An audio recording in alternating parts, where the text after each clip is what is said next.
영유를 보내는 게 좋을까요? 영어는 대형학원을 가야 할까요? 수학은 선행은 얼마나 하는 게 좋을까요? 국어는 어떤 책부터 읽혀야 되죠? 사자수학을 보라고 하셨는데 어떤 책으로 얼만큼 진도를 나가야 되죠? 제 정답은요.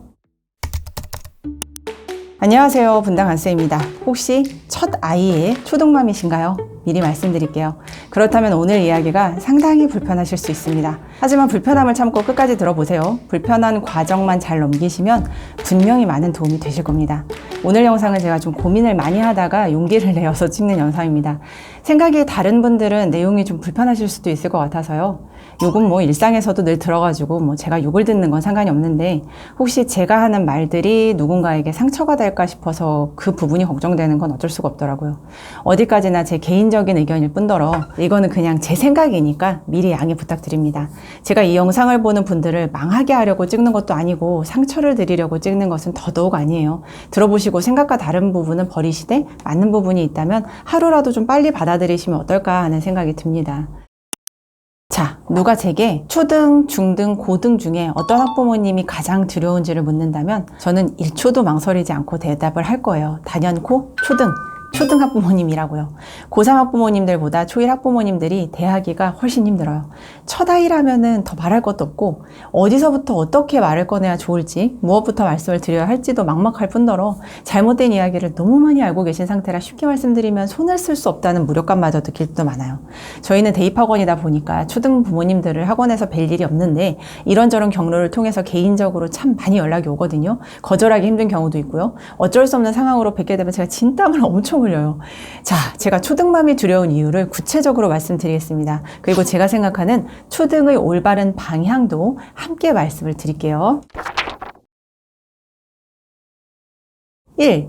기준이 없다. 대체로 기준이 없으신 경우가 너무 많아요. 아이들이 굉장히 다양하고 많은 사교육을 하는데 그에 대한 정확한 기준이 없으시더라고요. 뭘 하려는 건지 뭘 위한 건지가 없죠. 막연히 남들이 하니까 안 하면 뒤처지는 것 같아서 등의 이유로 선택하시는 경우가 많습니다. 대입을 위한 건지 아이의 인성교육을 위한 건지 건강을 위한 건지 정말 무엇을 위한 건지에 대해서 깊이 생각을 해보는 게 중요해요. 대입을 위한 것이라면은 불필요해 보이는 것이 너무 많아 보일 때가 있어요. 참고로 분당강쌤 채널은 모든 교육의 방향이 대입에 맞춰져 있어요. 저는 인성교육 쪽은 건드릴 수 있는 역량도 없고요. 오로지 제가 아는 분야만 말씀을 드리고 있는데요. 너무 제가 대입 위주로만 말을 한다고 뭐라고 하시는 경우도 있는데 이 부분은 제가 분명히 말씀을 드리고 싶습니다만 저 개인적으로는 요즘 세상에 학벌보다 중요한 것들이 많다고 봅니다. 성공적인 대입이 성공적인 인생이나 행복한 삶을 보장하는 것도 아니고요. 앞으로의 세상에서는 더더욱 그럴 거라 봐요. 그런데 안타깝게도 제가 평생을 몸담아 온 일이 대입학원 강사이자 학원 원장이기 때문에 가장 정확한 정보를 드릴 수 있는 분야라서 그냥 말씀을 드리는 것뿐이에요. 2. 객관화가 어렵다. 제대로 기준을 세우고 선택을 하려면 우리 아이를 객관적으로 판단을 하실 수 있어야 되는데 사실 쉽지 않은 일이죠. 특히 첫 아이라면 더 그렇죠. 어렸을 때는 모두 우리 아이가 천재인 줄 안다고 하죠. 초등학교 때 교육에 관심 있는 모든 학부모님들이 우리 아이가 스카이는 충분히 갈 수 있을 거라고 믿는 경우가 대부분이에요. 중등이 되고 고등이 되면서 현실과 부딪히게 되고 점점 내려놓게 되죠. 초등 때는 의대도 못 가는 게 아니라 안 가는 거고 선택할 수 있는 부분이라고 믿고 있어요. 못과 안의 구분이 잘 안 되죠. 안 하는 것이 아니라 못 하는 건데 왜 안 하냐면 화를 내고 남들 다 하는 걸 너는 왜 안 하냐면 비교하게 되죠. 남들 다 쉽게 되는 부분이 잘 안 되는 아이가 있고 반면에 남들이 아무도 못하는 걸 해내는 아이도 있어요.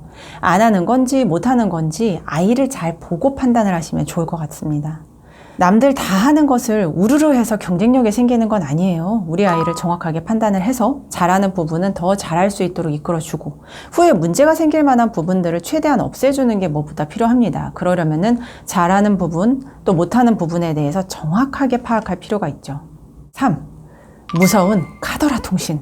한 번씩 경험하는 일인데요. 저랑 그 지식강쌤 하고 있는 부원장님이랑 낮에 점심을 먹거나 차를 한잔 마시러 밥집이나 카페를 가면요. 어머님들이 335 모이셔서 아이들 교육 얘기를 엄청 하세요. 저희는 밖에 나갔을 때 어머님들 많은 자리 옆에 절대로 앉지 않거든요. 엄청 스트레스를 받아요. 그렇지만 저희가 앉아 있을 때 옆에 자리를 잡으시면 도리가 없죠. 안 들으려고 안간힘을 써도 대입 이야기는 자석처럼 빨려 들어와요.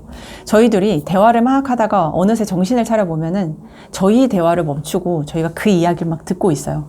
또 이야기를 엄청 잘하시는 분들이 많더라고요. 그런데 일반적으로는 맞는 말이 거의 없는 것 같아요. 90%는 틀린 얘기죠. 중심에서 이야기를 막 이끌어 가시는 어머님 계시고요. 다들 그 이야기를 들으시고 막 고개를 끄덕이시고 거기다가 막 필기까지 하시는 거죠.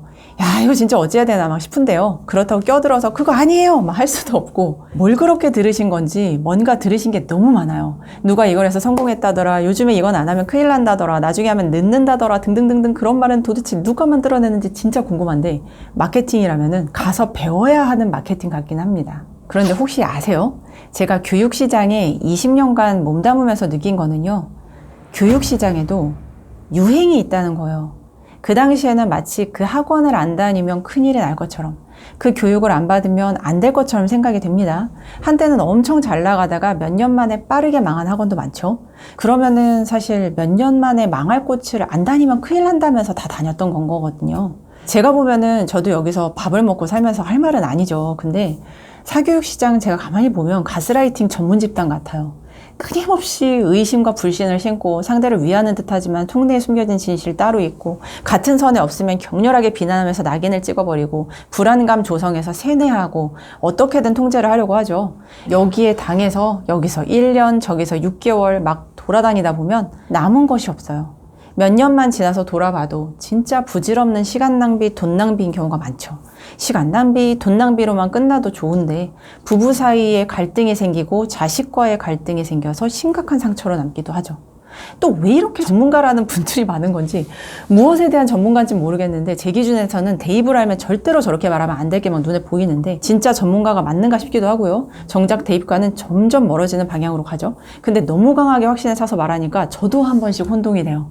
그럴 리가 없다는 거는 뻔히 아는데 혹시 내가 뭐 잘못 알고 있나 싶어서 다시 확인을 해보면 당연히 아니에요. 분명히 저 사람 말이 틀린 말 맞는데 엄청 논리적으로 가슴을 콕콕 찌르면서 말해요. 알면서도 우아해요. 학부모님들은 오죽할까 싶습니다. 이게 모두 입시를 모르기 때문에 벌어지는 안타까운 비극입니다. 자, 모르니 불안하다. 혹시 우리 아이가 어렸을 때 기저귀를 늦게 떼서 걱정하지는 않으셨나요? 공갈젖꼭지 너무 오래 물어서 걱정 안 하셨어요? 걸음마가 늦어서, 또 말이 늦어서 걱정한 적은요? 조금만 시간이 지나도 사실 별일 아니었던 거죠.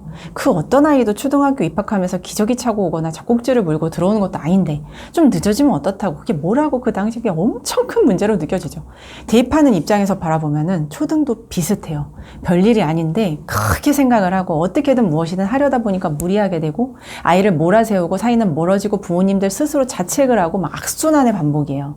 이게 다 모르기 때문에 벌어지는 문제인 거죠. 불안해하지 마세요. 우리 아이들이 다 잘 자라서 초등학교 지금 입학했잖아요. 네, 지금 생각하시는 거 그거요. 갈등이 좀 있고 좀 고민이 되신다면 좀 늦게 하셔도 된다는 거예요.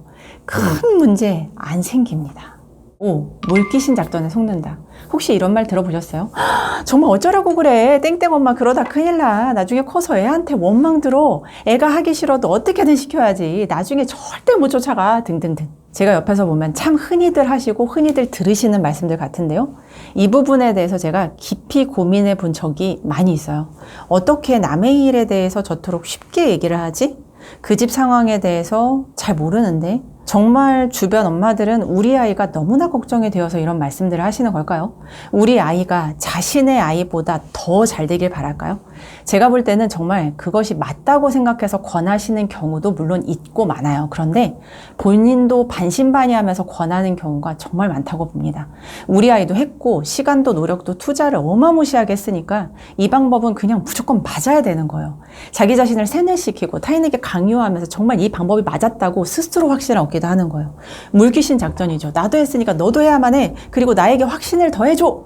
무서운 일입니다. 절대로 우리 아이의 문제는 누군가의 말을 믿거나 듣고 선택하시면 안 돼요. 제 말도 다 믿으실 게 없어요. 참고를 할 수도 있고 정보를 얻을 수도 있죠. 그 과정은 필요합니다. 한데 최종적으로 뭔가를 선택을 하실 때는 우리 아이의 현재 상황을 잘 이해해서 부모님 스스로 기준을 정하고 선택을 하셔야 될 겁니다. 모든 답은 우리 아이에게 있어요. 그 선택에 남의 집 아이의 상황은 참고까지만, 딱 거기까지만 허용을 하는 겁니다. 그 이상 선을 넘도록 허락하지 마세요. 스스로에게도 타인에게도 그 부분은 명확하게 하시는 것이 좋습니다.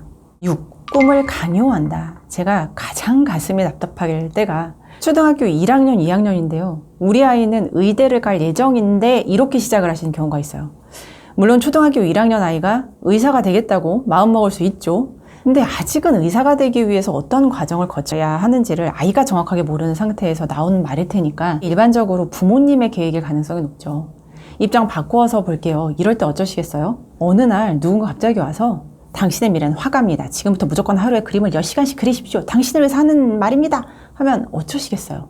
만약에 말을 안 들으면 당신은 왜 이렇게 말을 안 듣나요? 이게 저주차고 그러는 겁니까? 당신 잘 되라고 이러는 거 아닙니까? 이러면서 막 몰아붙여요. 물론 부모 자식 관계는 타인과의 관계와는 다르겠죠. 그래서 더 부모의 요구가 아이에게 괴로울 수 있습니다.